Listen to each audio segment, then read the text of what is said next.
My name is Doug Wolkon. We are on a 4-acre farm in Kilauea on the island of Kauai, referred to as the Garden Island in the Hawaiian island chain. We're the most western island of the Hawaiian island chain. Again, the Garden Island.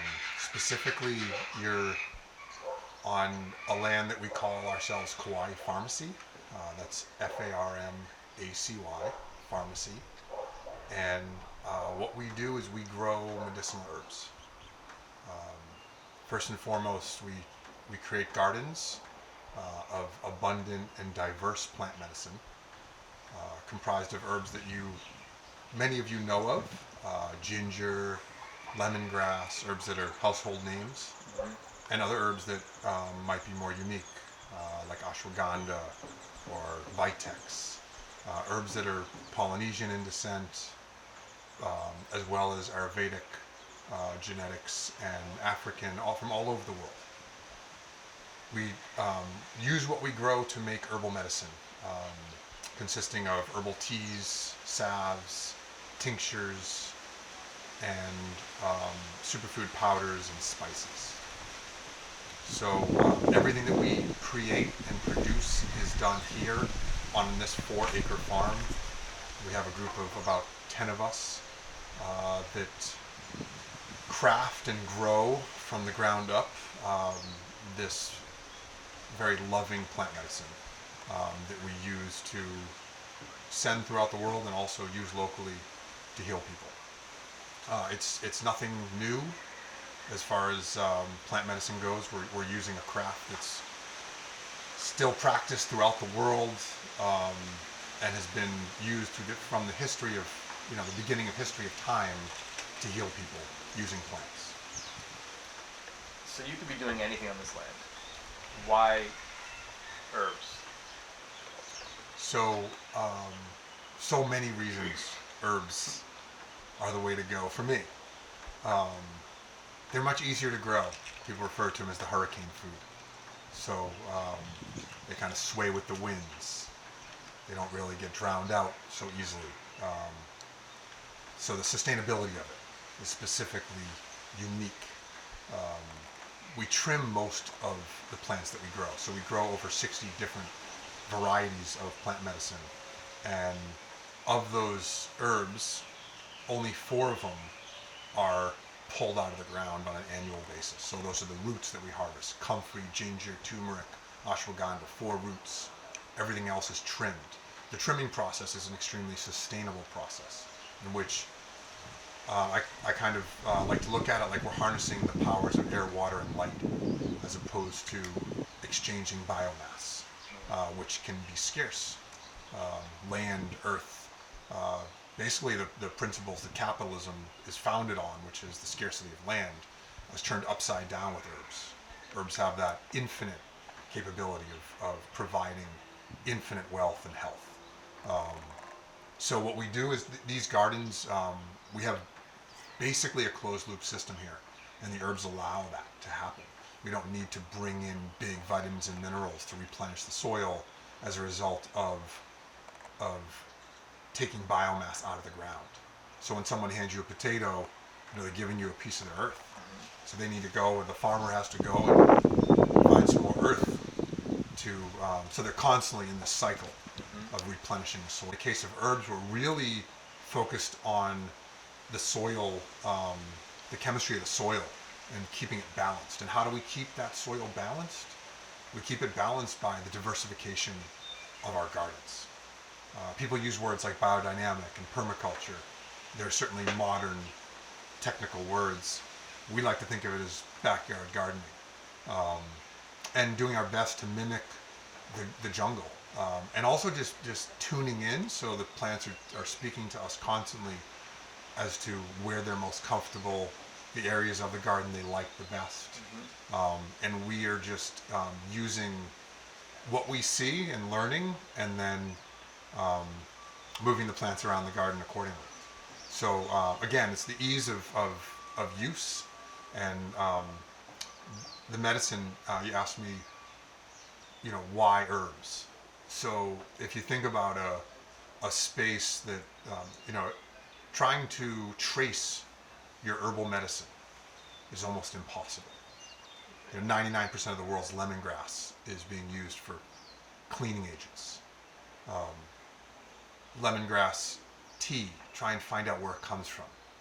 You know, it's almost impossible. And if you do find out, chances are it's being sprayed with chemicals.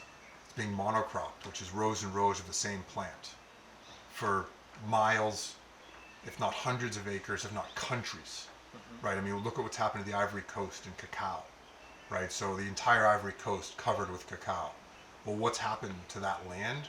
It's now the same reason that they originally put cacao there, which was the amazing magnesium the cacao offers, right, to the body. One of the most important minerals for well-being is magnesium. Well, if you continue to monocrop one crop in a large area, that crop is going to strip the soil of exactly what you're using it for. So there's no more magnesium there. If you diversify the crops and create small backyard gardens, the land's always going to be replenished, and it's a way of taking care of soil and land in a sustainable way for longevity. So here we use methods like chop and drop, compost teas in that closed loop system to sustain the land. Going back to plant medicine again, tracing your herbal medicine. I grew up, and I'm sure most of you did as well, in a space where plant medicine was kind of, I don't know about laughed at, but it wasn't taken seriously. It wasn't going to work. Well, again, fertilized, monocropped, stale, old. Most of the herbs are coming from Asia, India. Well, they're being forced to, again, plant medicine, plant herbs in these scenarios in order to keep up with our demand. But it's somewhat ignorant because the plant medicine and the spices don't contain any life force. So for me, and in my story, when I came to Kauai, we used the noni leaf, and that was the first herb that we were introduced to. It's a Polynesian super herb. We used the leaf and we put it into pots and made tea out of it. I also stuck the leaf into my waist because I had some back issues. I was 30 pounds heavier than I am now. In using that leaf, it woke me up first and foremost, my awareness. I was immediately awoken, and that was a great feeling. I was in my early 30s. I didn't even know I was sleeping. And when that happened, my digestion picked up, my metabolism picked up. We called it the truth serum because we were holding space and starting to really come forth with our truth. So that was our truth with our family, our friends, ourselves, and starting to be us with just drinking this tea. What do the herbs do? They humanize you. They bring you closer to nature like nothing else could. I mean, oxygen, water, and plants, right? That's what's going to bring you closer to nature and also allow you to take care of your environment, because no human, no animal would ever, hurt the land that's feeding it. So the more we use the plants that are around us, the more we tune into how we should proceed in our local environments. So it was that noni leaf that originally woke me up and started this process of healing. From there, we found a garden that we rented a home and found a garden with 15 herbs in that garden, or 20 herbs, and we toured the garden, and the landlord gave me the names of all the plants, and that night I went and researched all the plants, and the next morning I came down and I made myself an herbal tea from the raw plants. The first plant was mint. I like to tell people, if the Western world just used all our mint and just went outside in our backyards and put mint into the water, it'd be a completely different plant. And it's as simple as that. But I started with mint, lemon balm, sage, all three plants that are very familiar to the Western world. And then the fourth was tulsi, or holy basil, which is a plant that we have a significant amount of on our farm. So I put them all into hot water and steeped it up, and then came out with jugs every day and drank out of the jug with all the plants kept in the jug. And I drank that jug of herbal tea for the next 6 months, and my center just came alive. We had just had we had a 3-year-old, and my wife was pregnant with our second, and I was feeling tired. You know, I was in my early 30s, and my boy was running circles around me. And I was only 34, 35, and I couldn't keep up with him. And it was depressing. My waist was, I was an athlete in my teens, and at the time my waist was numb, my neck was numb, I couldn't quite churn. And I didn't even know it. I didn't know how much pain was in there, and how much pain was in my hips, and my ankles, and my feet. And as I started to drink the tea, I was literally starting to do the hula. I mean, my waist, I wanted to move my waist for the first time since I was a teenager. Because I've been sitting for 10, 15 years, eating, synthetic foods and meats and dairy and stuff that was just so difficult at that age for me to digest. I had burned through, so much of my enzymes that had digested all the Wonder Bread and all the yeast and the meats that I grew up with. Now by my 20s and 30s, my metabolism had slowed, and my office job, which at the time was in my 20s was a finance job, had put me in a place where my waist was in a space of it was numb. Mm-hmm. So these herbs, it was such an empowering feeling. We bought the farm 6 months later. It was a horse ranch, and to me there was no denying the power of this plant life. I had a closet filled with herbal medicine, as so many of you probably do. Supplements and of different kinds, and looking for that next new thing that's going to change your life. And all I had to do was clip these leaves and put them in water and drink it. And the potency and the information that was in the plants was so dramatically powerful compared to what was in those bottles and the capsules. And I am grateful for all of those herbs, because they established my sniffer. I tell people, it's a sniffer that wasn't, I didn't have those plants in my life growing up. And as I tried the supplements, they kind of clued me into what I needed to do. But in the end, there was such a large difference between the plant life that was alive and well and fresh and organic and planted with love, and again, what was in those capsules, which fertilized, pesticides, monocropped, stale, old. The spread, and for me, again, it was the information.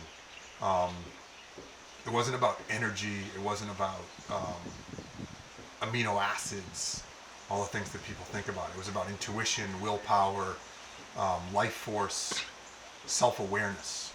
And I tell people self-awareness is probably the most important thing when it comes to self-healing. Understanding what you feel like in real time. So, do you feel? Are you cold? Are you thirsty? You have to go to the bathroom, and then the willpower to act on those things.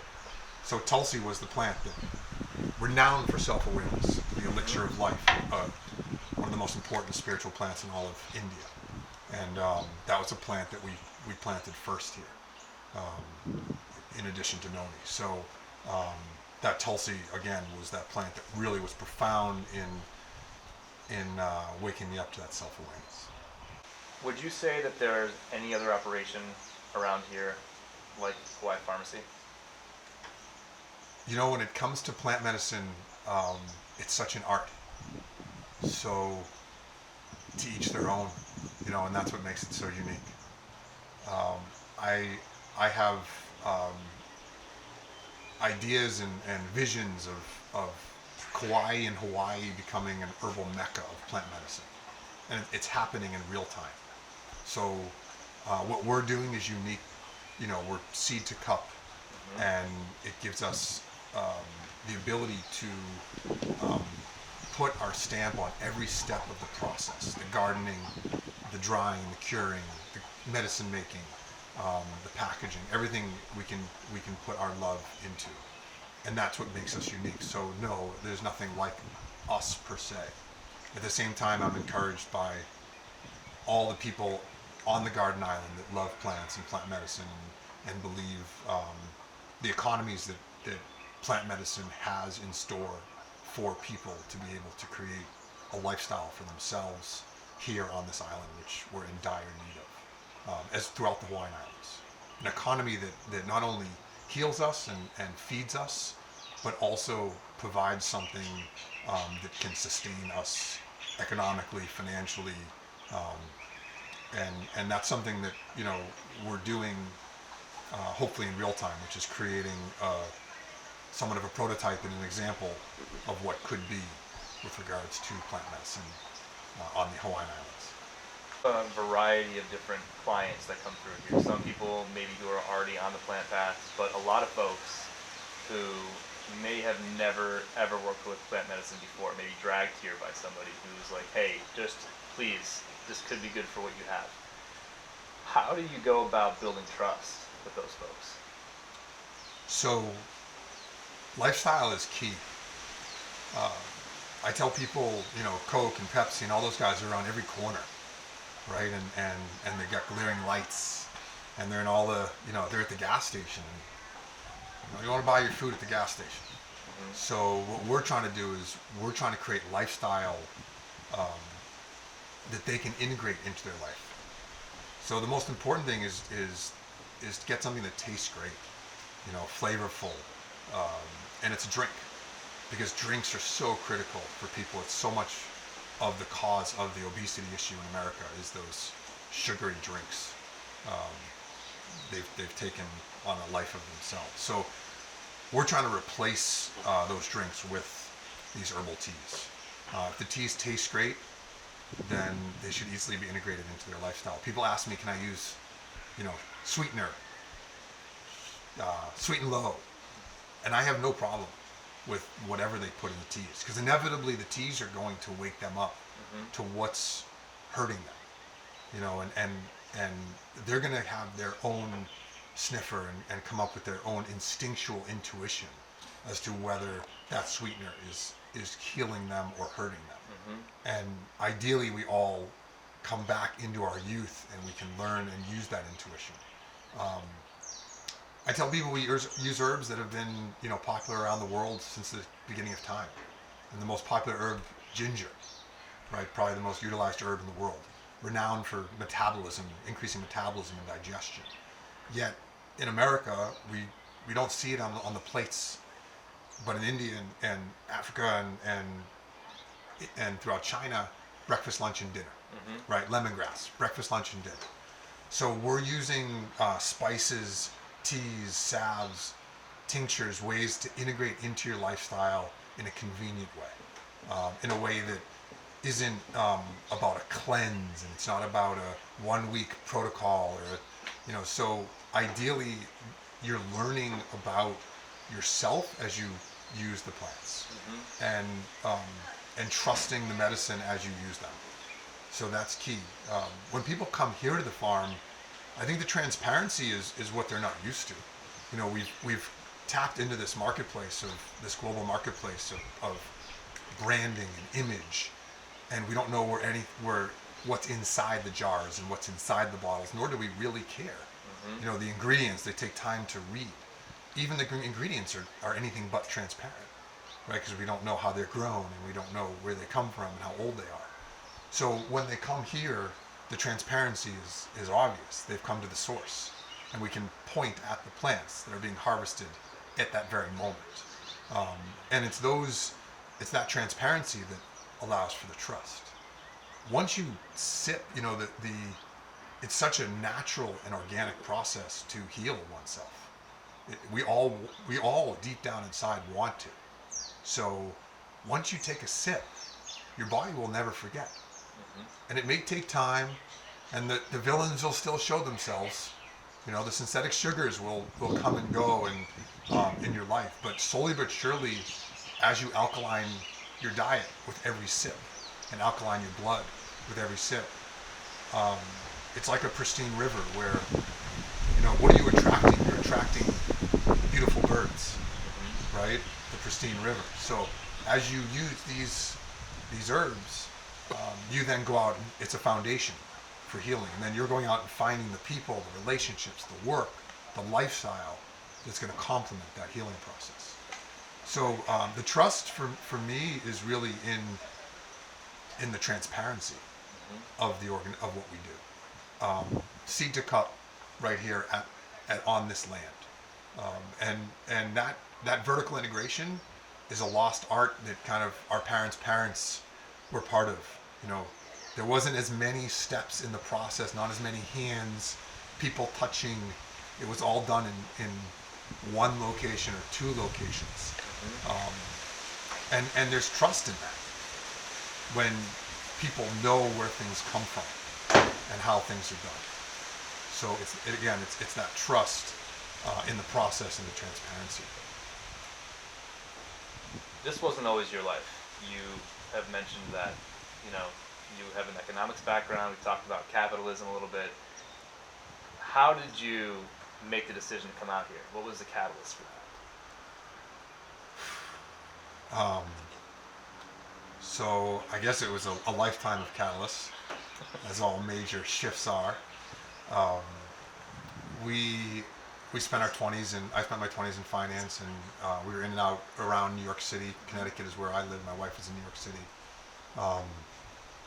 I was living on airplanes and five-star hotels, buying real estate for high net worths and endowments, Yale and Harvard, and $30 million, $100 million projects of regional malls and office buildings. It was a high stress private equity finance lifestyle. A lot of meat, a lot of late nights, cocktails. My body was toxic. It was no longer the athletic teen self that I knew I had. But I was, that's what I was raised to do in a way, which was learn how to make money and feed my family with money, being the catalyst to purchase goods. And my wife's an artist, so she brought the other side of the brain, and so that was probably the first catalyst to kind of introduce me to a freer way of thinking, quite honestly, was my wife. And that artistic side. And from there, I left my job I didn't really know what I was going to do. I just know I needed to try something else. I was 30 years old and, again, starting to feel that waist line increasing. So in my early 30s, I wrote a book on economics called The New Game. I had big, thick door stoppers coming in and kind of saw the world in a different place. A place that we could theoretically stop time, and slow down the inevitable increases of rent to force our faster and faster motion in the world of capitalism. And that's what the book was about. It was a new theory on economics, based on the history of economics. If I could write it again, knowing what I know now about the plants and about the planet, I would, and what Kauai has taught me, I would change it significantly. But I spent my first 3 years there writing this book in my loft apartment in Norwalk, Connecticut. And that was a rootsy time, for sure, in which I was changing my whole thought pattern to be more open. And we got pregnant with our first, who's now 10 years old. And our firstborn, November of 2007, I believe. And we had, at the time, a very idealistic image of the world, which I still have. I like to hold dear to my being. And Kauai's helped me with that. So this idealist image and process had my wife and I expecting a home birth with a midwife, and things changed in real time, and we found ourselves in the hospital and captive and not able to get out. And so we learned some major lessons in that experience. We learned that we needed to learn how to take responsibility for ourselves, for our own health, Things like birth. I mean, I spent 20 years learning mathematical equations. No one ever mentioned anything to me about childbirth. So I was woken up. And before that, we had taken some trips to India and Asia, and traveling in those countries, you see their education, you see birth happening in the fields, and they are learning life outside of the institutions, right? Outside of the institutional buildings. And so, in seeing that, it was like powerless when we found ourselves in the hospital. Um, Initially, we played victim, like so many people do. They walk into the hospital and tell me what's wrong with me. What was wrong with us is we lacked education, we lacked experience. That's what was wrong with us. And we had this image that if we just hired the midwife and believed we were gonna, have a home birth, that it was just gonna happen. But we now know, after our third child and having our home birth here on this farm, that it requires education and experience and a lot more than just what you want to happen. So that was ultimately, that birth experience ultimately forced us to lose all faith in Western medicine. What they stand for, what it's rooted in, its lack of, now we've learned its lack of connection with the plants. My wife and I, and the people's hands to heal. So since then, what we've learned and what we take 100% belief in and responsibility for is that the healing powers in people's hands, and the healing powers in people's thoughts and intentions, and specifically the healing powers in plants are what we believe in, and basically have created our whole entire lifestyle around. I wanted to point blame when we found ourselves in the hospital at this doctor, and at this nurse, and at this machine. But the truth was, we had only ourselves to blame, and we're all responsible for our own health. And I tell people that, they come to our space and they have bronchitis or pneumonia, and you look at how many names that we've made up in the Western world for symptoms of disease, right? And they're all just symptoms, because we look at everything holistically, and it's a lifetime of healing or a lifetime of disease that you've created.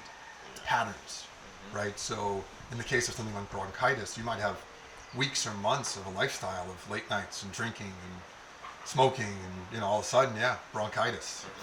But the truth is, it began with one late night. That's where it began. So it's that cycle that we're no longer able to trace. And the plant medicine and natural healing wakes you up to be able to trace back and tie in what otherwise would be very confusing. When you start bringing in the synthetic sugars and the sodas and all that stuff, it creates so much confusion that you put your hands up to pneumonia, because you don't know how much toxicity is in your body. You can't trace it. But I know if I have a soda, I'm going to get sick. I'm going to be very sick the next day. There's no question about it. So I know what otherwise would have been pneumonia. I know why something happens. So learning about that, I think, the Western world is transitioning into that responsibility and not playing the victim. These words like cancer, and they're all just words that we come up with, and we're not able to put our finger on what is really going on. And in so many cases, it's all about lifestyle, right? So trace back to food, trace back to too much immobility, too much technology, lack of love. Those kinds of things are what create disease. So if we can connect ourselves with nature, we can find the answers that we need in order to find the solutions to deal with the symptoms of disease. How do you figure out when somebody comes to you and says, hey, I have arthritis, let's say, How do you know what to start them on? Because it seems like everybody has a different bundle of precursors, I guess, or causes to that ultimate symptom. How do you go about tracing that back, teasing that out, and figuring out what they should start with?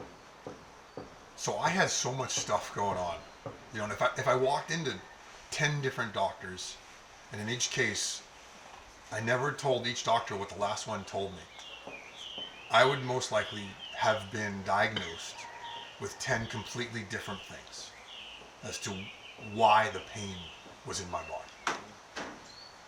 So, what's so important there is for the first of all for the person to not for me to have compassion in what they're going through, and for that person to feel like they're in a place that they can be healed. They're walking in here and there's a positive feeling, and the plants do that.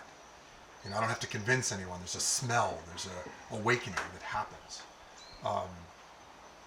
The most important thing with plants is they alkaline the body, right? They're getting that acidity out of the body. Where's the acidity come from? The acidity comes from meat, dairy, gluten, synthetic sugars, chemicals. It's a soup of toxicity that's in the body, and it stays there because of a lifestyle that you're in. People that might have something, lack of circulation. These are all big holistic, big topics, right, to cover. I mean, circulation is one that we could all address, right? If we all had better circulation, the disease would be out of the body. In Chinese medicine, they refer to almost all disease as blockages, originally. So they use acupuncture to release these blockages, to clear these blockages, and then they use herbs to support the acupuncture. Right, so what are the herbs doing? They're breaking up the blockages. They're scratching the digestive tract. They're clawing at the digestive tract to remove the gluten. And I'm still, to this day, removing the Wonder Bread from, my daily diet from when I was growing up. I mean, how much synthetic yeast is in my body that I need to remove? That's blocking me from being the best me. That's blocking me from regaining connection to my center. Right? So someone with something like arthritis, the idea for me is to give them a foundation of vitamins and minerals that's going to allow them to go out and find the other aspects of their life that will support their healing.